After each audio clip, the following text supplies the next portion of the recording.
Sino ba tong tao na to? Wait lang, basahin ko muna. Si Namnam pala. Mga taropa, kilala nyo ba yan si Namnam? I-comment nyo nga sa baba kung kilala nyo yan. Kasi kung hindi pa, bisitahin nyo yung channel niya pagkatapos nito. Pero kailangan muna natin tulungan to. Opo, ano ba naman yan? Kanina traffic, ngayon naman sira tong kalsada. Baba nga. Ay nako, ano kayang gagawin ko nito? Ano kaya ako makakadaan dito? Saan kaya ako hanap ng tulong? Yun, ayos! Naghahanap siya ng tulong. Pwede natin matulungan to kasi naka-creative tayo kasi isa tayong angel. Uy, ba't nagagawa yung daan? Ang galing! Yan! Ang galing daw natin.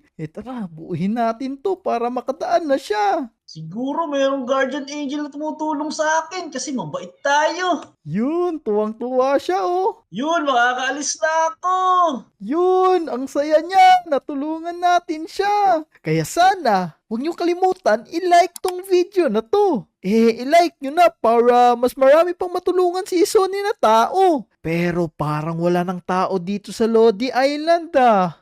Siguro, punta lang tayo dito sa may playground. Naku, wait lang. Ano to? Ba't sobrang daming kalat dito sa playground? Sinong may gawa neto? Naku, sinong nagkalat kaya neto? Lagot talaga sa akin yun kapag nalaman ko yun. Pero kailangan natin to linisin para hindi madumi yung playground natin. Yan, kunin lang natin yan. Kasi itatapon natin yan sa tamang basurahan. Yan, naubos ko na. Pagkatapos, itapon na natin yan dito sa nabubulok kasi itong papel, nabubulok to. Pati pala itong dahon, yan.